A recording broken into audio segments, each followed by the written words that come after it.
What's good, everybody? Welcome back to the channel. Today we're going to be doing the breakdown on episode 4 of the Acolyte. But before we do get into that, remember, hit the subscribe, like, and notification bell. Also hit that super button if you're enjoying the channel to give some donations so we can do more things with the channel. And as we get closer to 5,000 subscribers, so also don't forget about that. And without further ado, let's start today's episode.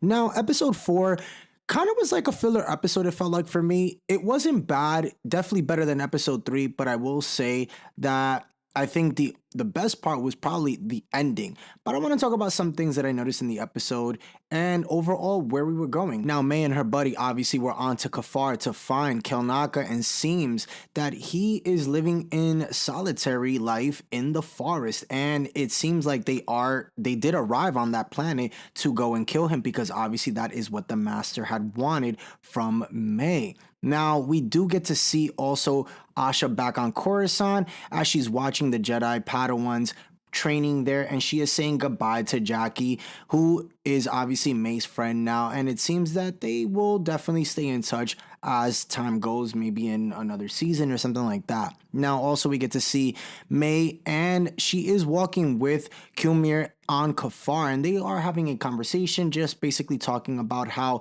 the master wants her and how she's gonna kill the Wookiee Jedi without using a lightsaber. Now, as we head back to Coruscant, it looks like we get to see a familiar face of Ki-Adi-Mundi, who has been around for a long time, and he first appears obviously in episode 1, The Phantom Menace, and is a part of the Jedi High Council during the High Republic era, and also served on it during the last decades of the Galactic Republic. So that was pretty cool to see a character from the prequel trilogy. Also, too, we do know that Yoda is around during this time, and he is very much a part of the High Republic, because they do have the books, the novels, and also the comics. Now, we do see Venestra doesn't really want to tell the High Council about the situation with May, because they would tell the Senate, which would make everyone start to kind of be fearful. So she wants to send Holden to get Kalnecca and take out May, but Sol ends up volunteering instead after some arguing, and Venestra agrees to let him go, and she thinks May is a small part of the master's plan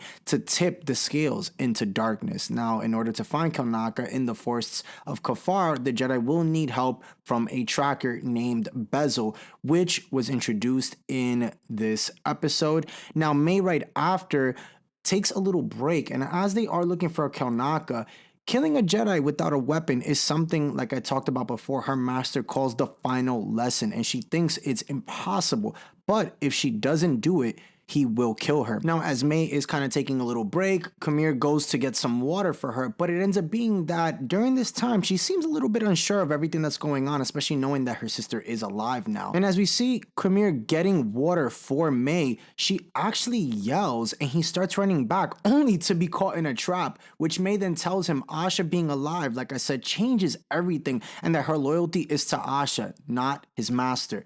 She is going to surrender to Kalnecca, as she tells him, and tell the Jedi exactly and everything that she does know. Something is still fishy about what happened on Brendok. Sol tells Osha once they get May to the ship, he will explain everything. And May ends up finding, then right after Kalnecca's ship, Basil ends up finding her and alerts the other Jedi. And inside the ship, when she does go inside, Kalnecca is already dead, killed by a lightsaber wound, and her master has been there, which it proves that all the more. Now, the Jedi arrive and tell May to come out, and behind Osha, a strange figure appears, and it ends up being May's master. But right before that, you could see that Master Sol, ended up sensing this way before.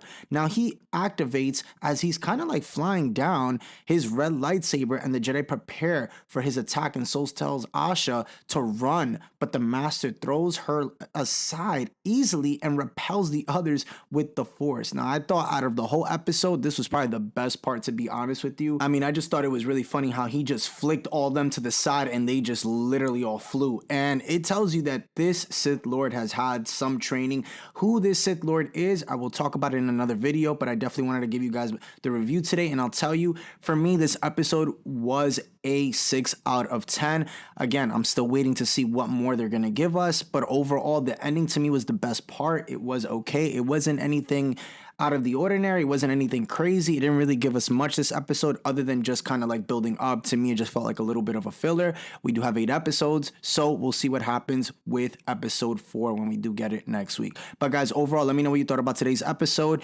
Make sure to comment down below. Make sure to hit the subscribe, like, and notification bell, and I'll catch you guys in tomorrow's video.